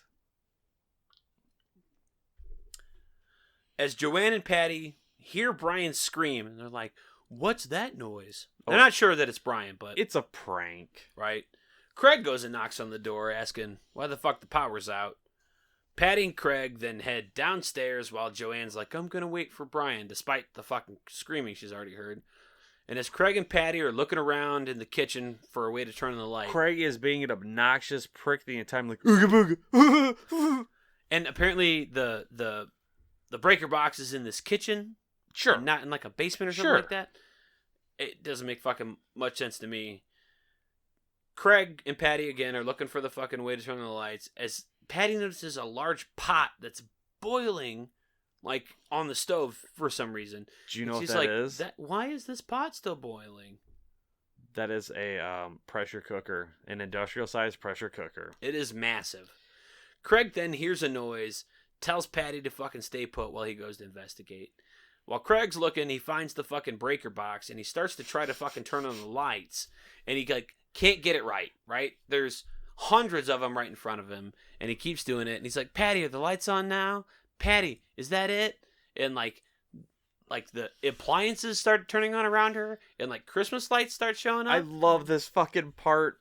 He accidentally turns the Christmas lights on, and Patty nervously replies, Merry Christmas, Craig! What's really weird is, like, all these appliances are on as he keeps flipping, like, the breakers. So, like, they never turn them off. So, like, there's, like, a meat slicer that's fucking going. Did it remind you and of like Gremlins? a potato masher that's going, but it's like, did you not turn them off before the power went out? Well, why would they wouldn't still be running? Well, the electric gremlin showed up and fried. I got nothing, man. I'm not fucking taking a bullet for this movie. Yeah, they wouldn't still be running, but they for some reason are as Craig's, like, fucking tripping the breakers. Craig then gets knocked unconscious from behind, and wink, wink. We get the killer who grabs Patty from behind her in the shadows, knocks her unconscious with an oven door as they're wrestling. Which is hilarious. I mean, not for Patty, sorry. And then he takes her ass and he fucking throws her into that big ass fucking boiler. And it's like this huge pot that has, like, a lockdown lid, like fucking Wile E. Coyote style. Puts her inside, fucking locks her in, and then just fucking boils her alive. Death 7. Steamed ham patties. Patty, because that's her name. Because it's a pressure cooker. Steamed hams. Thank you. This time of year, Patty's unconscious body is thrown into an industrial pressure cookie. She regains consciousness and attempts to escape, but the killer slams the lid on her hands and locks her in. Craig then runs upstairs to Joanne's room, telling her that he was knocked out and that he cannot find Patty anywhere. I know where she is. We see John then walking out in the hallway with the fucking bloody machete that Brian was chopped to death with. And Craig and Joanne, who don't see him, decide to go looking for John because they think he's out there. They then find John, and they start to fight, as Craig is knocked down the stairs. Do you just like sneeze on this dude and he passes out? Right? Or what's up? Big wuss. And John then pulls Joanne into the hallway, and Joanne then like wrestles away from him and hides in another room as John's like chasing her down, begging and pleading with her that he is only trying to help her. And at this point, this dude is just super max creepy. Sweating for no fucking reason. He looks like fucking serious psycho Art Garfunkel. It's nuts. But he's like, I'm only trying to fucking help you. I'm not trying to fucking hurt you. Just come on out here. Joanne He says that in the creepiest way possible. is hiding in this room from John. She like turns to like try to find another way out. And that's when she comes across Brian's fucking hacked up corpse. Death 7. Baby back Brian. Brian's beautiful baby blue body is hacked into pieces. His arm is gone, and his chunks are missing out of his head. It is messy at best. Oh yeah. And her like the machete that like Oh, it's just like wedged they in use there. is like sitting on top of him. So Joanne grabs the machete and then opens the door to let John in.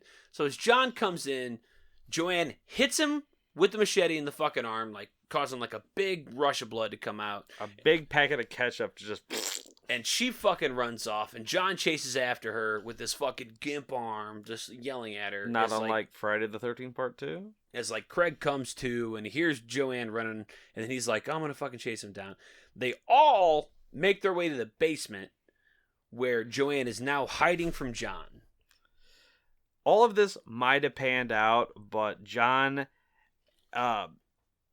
has incel fucking no people skills, and he's just trying like to get a chance of Milady's attention kind of thing.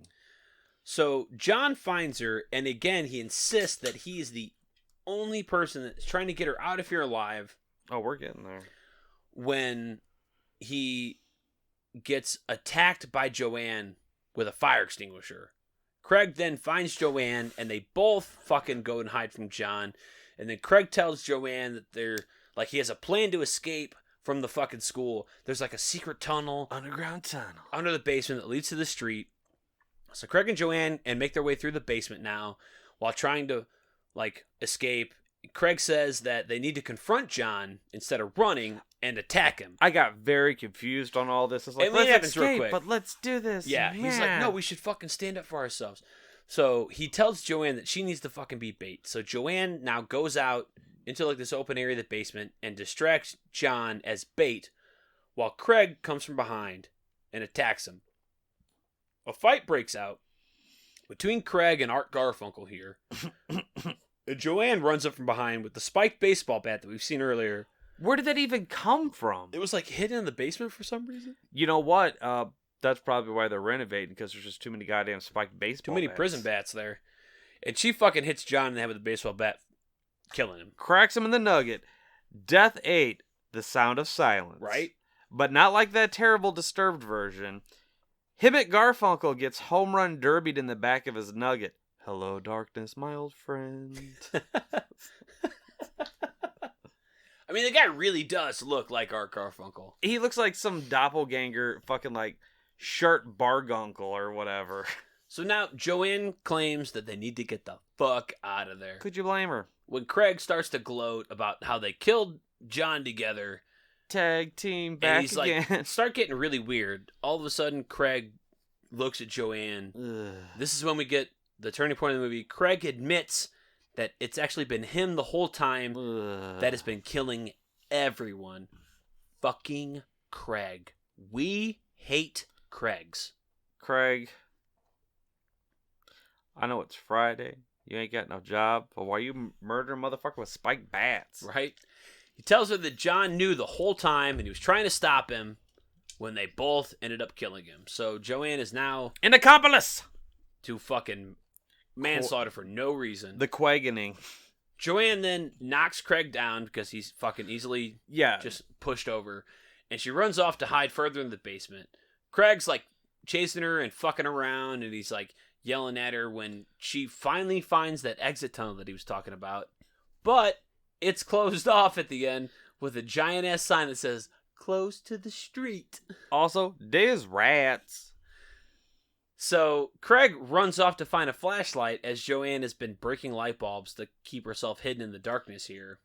You know, like Harry Warden. And she starts to look for another way out when Craig jumps out and grabs her. Ooga booga booga. Fucking puts his hand around her throat, tells her that he loves her and that he's not going to hurt her like he did the others. And he shows her Patty's boiled ass corpse that he's got like shoved in one closet. You mean Patty Melt? And then tells her that now John caught him killing Patty and how that was how the whole thing started. Oh, he does the James Bond villain reveal. Oh, yeah. Then he takes her to Debbie's dead parents and Debbie's corpse's ass, which is another closet. Family reunion. It shows her fucking Debbie's crushed head. As he's looking at this and gloating, Joanne pushes Craig into this little closet. This like...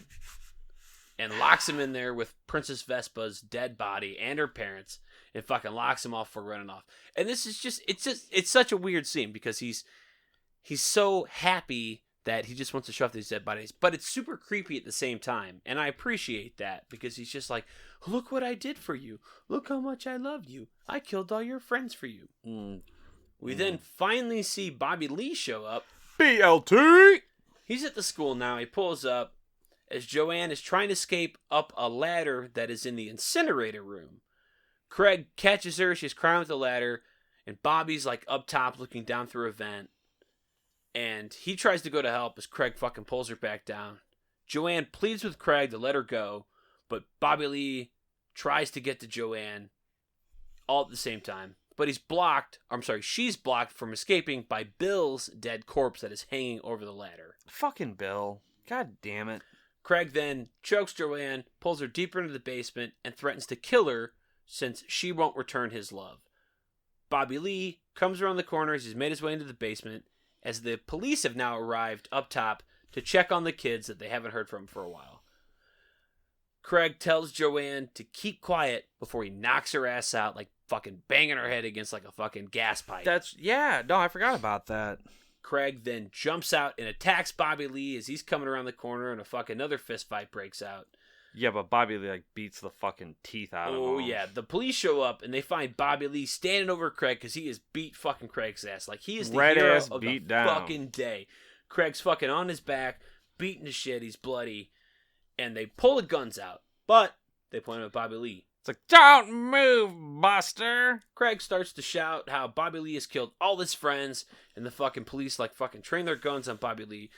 Bobby Lee is like sitting there proclaiming his innocence. He's as like, he we good, dog. has fucking nothing to do with anything that's been going on, and we can see like Craig like, finds a trash knife. He pulls it out that he's got. Shit. Like it's like a hidden fucking his like own brand. serious fucking knife. So Craig pulls out this knife that he's had hidden the whole time. Lunges to stab and he him. starts to whisper to Bobby Lee. He's like, "You're a dead man.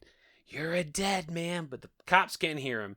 Bobby Lee, freaking out, seeing the knife, knows that Craig's about to lunge and stab him. Doesn't want to get stabbed. Fucking moves in to fucking get to get Craig. The cops fucking take it the wrong way, and they fucking shoot Bobby Lee to death. He gets lit up like a Christmas tree, you as poor Craig bastard. just fucking lays there, fucking nothing happening to him. The police then... Oh, wait, hold up. Go ahead. Death number 9. Shoot first, ask questions never. The police then go to check on Craig, and they call for an ambulance when Craig lies and tells the police that someone needs to go up and check on his friends who are on the 7th floor of the building. They're dead. The police try to make Craig leave with them, but he insists that he's just going to wait here in the basement until the cops come back for him. As the cops leave, without even noticing Joanne lying unconscious in the shadows, Craig grabs Joanne's body and he carries her while she's still unconscious, and he starts telling her that even though she can't hear him, he has to do this. He won't cause her any pain like the pain she caused him, and he brings her over Craig. We can justify that. Big-ass lit incinerator. We then hear the cops from the other room looking for Craig, and one of the cops suggests, hey, go back and look in the incinerator room, as Craig is still approaching it with Joanne's body. Cut to. We then get to our final scene as the police are calling in the corner. Well, they tell the dispatch that they got a bunch of fucking dead kids, but they killed the guy who committed it all, and he will never bother anybody again. And as we start to see a bunch of white smoke come out of the incinerator vent next to the cops, one of the cops comments how bad it smells and asks if it's supposed to smell that bad, and the other cop comments that it doesn't matter as they're tearing the school down anyway. Death 10. Barbecuing with my honey, or ooh, that smell. Can't you smell that smell?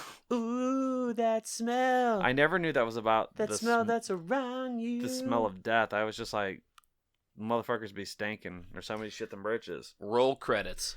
The end. Man, we're gonna get to it in the final cuts, but that was fun.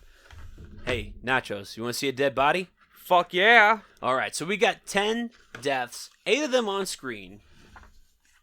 First one, man, we never get his name, strangled to death, and then his hand is split with the machete. Number 2, Debbie's father is hit in the head with a spiked baseball bat.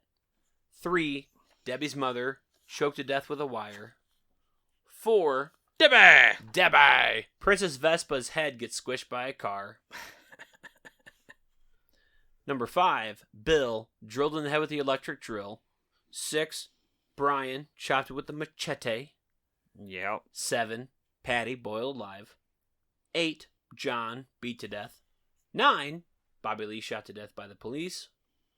10, Joanne burned alive in the incinerator. Woof. Nachos, what was your favorite kill? Best death, Kill Drill, Volume Ooh. Just those little fucking giblets spinning around on the drill of like, that's gross. This is why we do this together. So Jeffy, what you got? So I actually had Joanne as my favorite death because that's That very fun. But it's not a gory death, but the impact it has. If you look at my notes, I have changed it, and it is Bill. Once I finished everything, I went back and I was like, no, honestly, it's Bill. That is the best death in the movie. Honestly, not only in the movie, but that is one of, and I'm going to say it, I don't care who fucking argues with me, the best death in horror movie history. Oh, and here's like, the reason what are we why. talking, top 20? I'd say top 5. And here's the reason why. It's not a special death. It's not a interesting death. But with the special effect, which isn't fantastic, but the fact that they hold his head down in the sink, pull the drill out, and slowly go into him, and they don't cut away. Like, you see it penetrate his skull slowly, right? And then really go in, and it's like spitting the guts out at it and stuff like that. And you see it from a couple different angles. And it is a long scene. Clearly, that's from the unedited version. It is really good. It is really good. It probably lasts about 15 seconds. And yeah, it is from my Death Dorm 88-minute unedited version. So, but it's still good even in the regular Dorm That Drip Blood version. That is a really good death. Like, you've got so many driller killer movies like The Driller Killer or Slumber Party Massacre. Right, where you don't even get like the gore that this single death supplies throughout the entire movie because they cut away so much because they are trying to go for, you know, an MPAA rating. And in this sense, and we're going to talk about later why they weren't, you get such a good sequence here. I just thought that the Bill death was just the best. It's the coolest. It's gruesome. And it's nasty. Plus, when he smashes the radio later and you still see like that's just the hair and why the you gotta skull be like fucking like that? stuck to the fucking drill, that's so cool. So you ready for some stuff you should know? Well, I was going to ask you. Craig, is he a lame villain? Well, we're going to get to that when we do the final cuts. Oh, all right. You ready for some stuff you should know? Yeah, hit me. So the movie had 2 alternate titles other than The Dorm That Drip Blood. It was called Pranks, and originally it was called Death Dorm. I get that. The title on many of the home release versions of the movie shows pranks during the opening credits. What pranks? Even in my Blu-ray, it's not. Yeah, I don't know why they called it pranks. I have no idea. But like when I first watched it before I watched the Death Dorm 88-minute uncut version, it said pranks. Even though my DVD clearly says Dorm That Drip Blood. What do you think was the better title? What do we have? Pranks, Death Dorm, and Dorm That Drip Blood.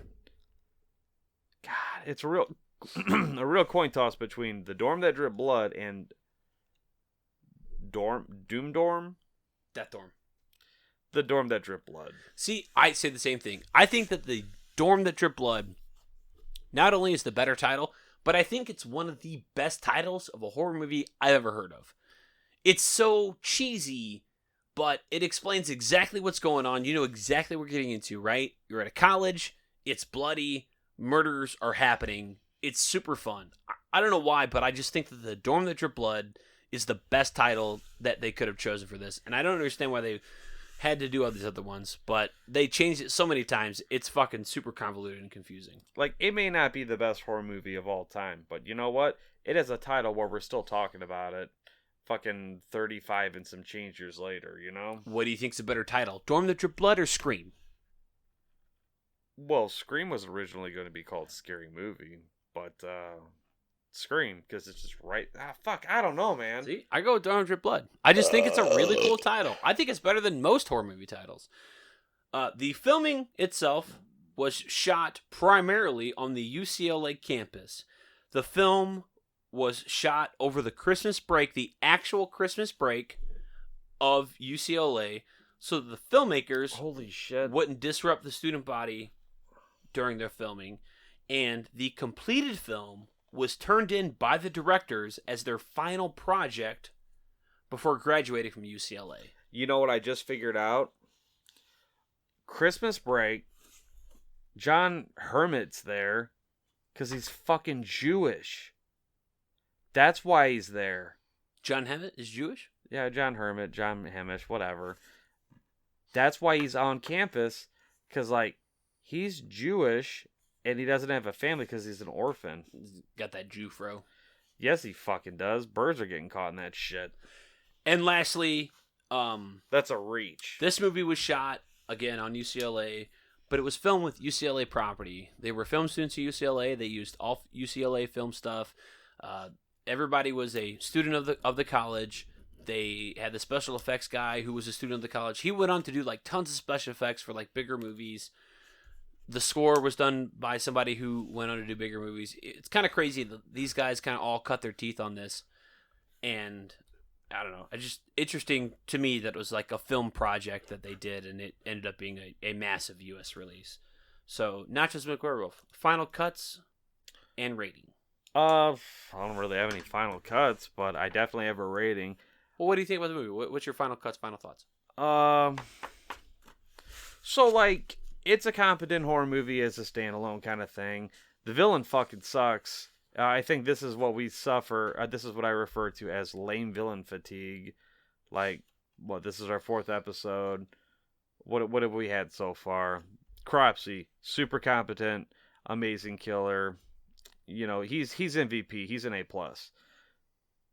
Mardi Gras Face was a fucking piece of garbage bullshit. Lame villain. And then we have Marty. Not Gras, anything, but just... Marty Ranson? Yeah. He was competent as long as he had that mask on, but as soon as he didn't, he wasn't. Or if any that even counted in the first place. I don't know. What's your rating? 4 white girls in an incinerator out of 10. Well, I got to disagree with you. I really like this movie. As I was telling Nachos before we even started the movie. But that ending's amazing. That genuinely, yeah. As we were before we even started the episode, I'm sorry, not the movie. I kept saying, hey, I had to rewind this several times to do my notes because I just kept enjoying the movie so much.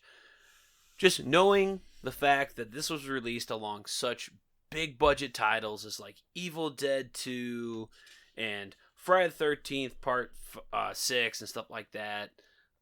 You know, it was really, really cool. I really enjoyed it. I'm sorry, not Friday the 13th Part 6. I'm thinking of the movie. Psycho 2, Videodrome, Sleepaway Camp. This movie was just a film school project by these guys, and they worked hard. So this was a fuck-off movie with some buddies kind of thing. Well, I said they filmed it, and they presented it as their own student project. Their thesis.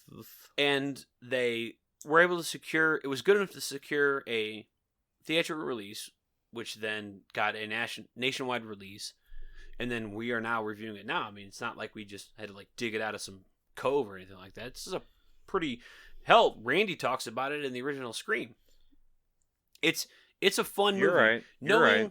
Knowing all these facts, when you look at the way the film is shot, like the POV is very shaky. Well, There's you gotta really, think really, that- really bad cuts where like it's like It's a Joanne and product of its Patty time. like talking to each other, and it's like very shaky how they cut to Joanne, then they cut to Patty, and cut to Joanne. Kind of gives you a headache a little bit. And if you're like, oh well, that doesn't make it any better. No, you're right. It makes it worse. But here's the problem: this isn't a major Hollywood motion picture. These are a couple of people who made a film student movie on campus, and it became a semi-cult phenomenon. Plus, it's a pretty competent movie. You don't know that Craig's the killer till the end. I like that they don't give it away. I kind of smelt it a little earlier on, just kind of. You did. The first time we watched this, you did say that you thought that Craig was the killer at the point where he knocks himself out. Right. It's a little too suspicious. Right? I mean, that is standard movie horror trope at that point where it's like, oh, he got knocked unconscious Well, I and think at everybody this else point, gets I don't fucking think killed. it's a trope. I think this is like one of the forerunners kind of thing, you know? But you have the benefit of knowledge at this point. Oh, yeah, yes, big So you time. can smell it, see it. You understand what it feels like when you step in it. Plus, like Nacho said, and in my opinion, probably the best ending to a horror movie. Because here's the thing. Craig doesn't get blamed for any of the killings. He doesn't get caught. And he kills the final girl in one of the worst ways possible. And the cops are just making fucking jokes so about it. nonchalant about it. That is like, I'm not saying that shock is as good as like Friday the 13th or Sleepaway Camp, but it's not too far behind. It's pretty good. I think that it's, like I said, one of the better ones for sure, if not the best, just because it's original. It's very original. Yeah, it's nothing like The Burning. This is one where the killer gets away. Oh wait, wrong movie. I'm thinking fucking And Slaughter High. like no one is the wiser about it. So Black Christmas. well, The OG. we never even see the killer at that point. You see his like binocular. I would say that Black Christmas is the better movie, but I think that Dawn of the Drip Blood has the better ending. Mm. It's just my opinion. Anyway, Nachos, anything else to say before we end up the movie? Would you like to see a sequel of this movie? I would. This is one where I would love to see a sequel, even maybe possibly a remake, Holy shit, this is a prequel. because I would love to see what happens to Craig. I got it. This is a prequel to American Psycho. Actually, Craig goes on to Berkeley, and he becomes Mickey from Scream 2. Scream 2. Holy shit. I would love to see either a sequel or remake of this movie. I would love that. You? If they made a remake, they would need to address a couple matters. But, I've seen worse. I've seen much worse. All right. Well, that's all I've got. Last minute thoughts. You guys definitely check us out. We're on iTunes, Google Play, Spotify, Stitcher, any place that you can fucking find us. Any place you can find a fucking podcast, we're on there. We're hosted by Podbean. Send us some feedback. We would love to hear what you guys and gals or whatever. Absolutely. We're on Instagram at Here Comes the Spooky. We're on Twitter and Facebook at Here Comes Spooky. We have email address at herecomestospooky@gmail.com. Let us know what you think. Come find us. Give us suggestions if you want to hear something else on the podcast. But don't be bossy. Or if you want to, like a movie that you want us to review, for sure, let us know. And again, we want to give a shout out to Horrible Horror. Check those guys out. Oh, if you haven't heard them, they have 100 and almost 70 plus catalog. They're really fucking fun. And they're from this area. I mean, since we're already your second favorite horror movie podcast, they should be your first. Yeah, just make them in their first already. Let them know. So, really appreciate it. Episode 5, make sure you check back on us with Nachos and I. Check out, oh, Brewster, you're so cool. You're so cool, Brewster. All right, Evil Ed. Take her easy. It's Fright Night. For real.